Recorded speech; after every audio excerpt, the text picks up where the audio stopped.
Imagine if your favorite depressed author came back from the dead with a superpower and joined a supernatural detective agency to fight mafia poets and American capitalists. That's Bungou Stray Dogs in a nutshell. But what blew me away wasn't just the fight scenes or the weirdly attractive cast, it was how smart this show is. Every power is tied to a real life author. Every character is a walking, talking, literary reference. And somehow it's funny, tragic, and philosophical all at once. Let me show you why this is the most creative anime I've ever seen. In most anime, powers come from curses, bloodlines, or vibes, but in Bungou Stray Dogs, every ability is a literary work. Atsushi's Beast Beneath the Moonlight is named after a short story by the real Atsushi Nakajima about duality and transformation. Dazai is no longer human. That's literally Osamu Dazai's most famous novel, a cry of existential despair. Akutagawa's Rashomon? Yep, based on Ryonosuke Akutagawa's story about moral ambiguity and survival. And the best part? These powers don't just sound cool, they're metaphors. Dazai can nullify anyone's ability, fitting for a man who's always trying to erase himself. Poe can trap you inside a novel, just like his stories. But this isn't just a game of spot the reference. Bungou Stray Dogs takes its characters' trauma seriously, and then it does something with it. Atsushi was abused and told he was worthless. Now he can literally turn into a tiger, a symbol of strength he never believed he had.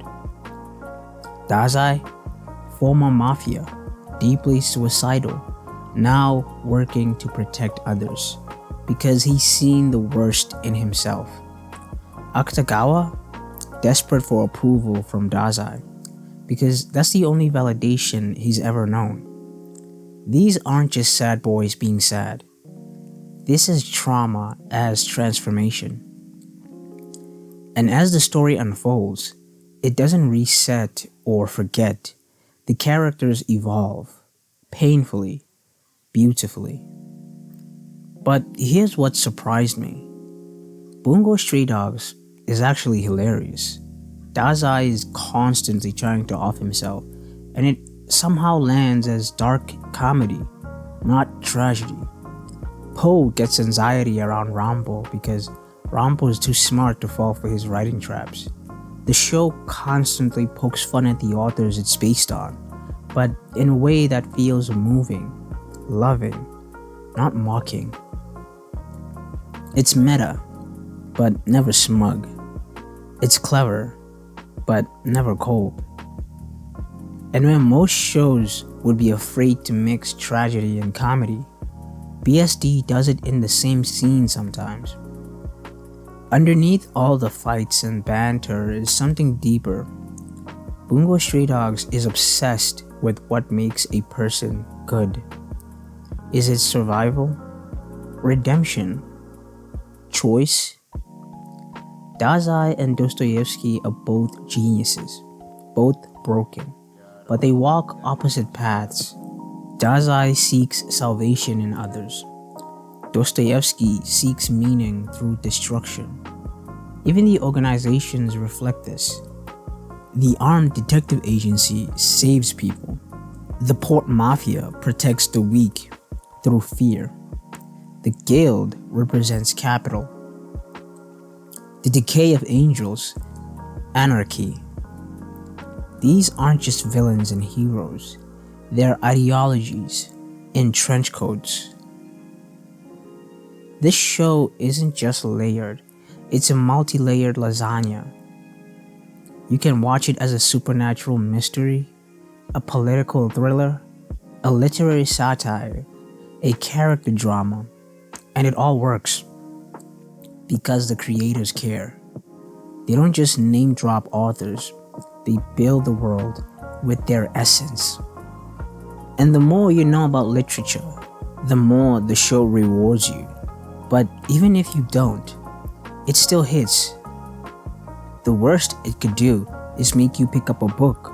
What ties it all together is how Bungou Stray Dogs builds its story like a novel. Early jokes come back as serious themes. Background characters get their moment.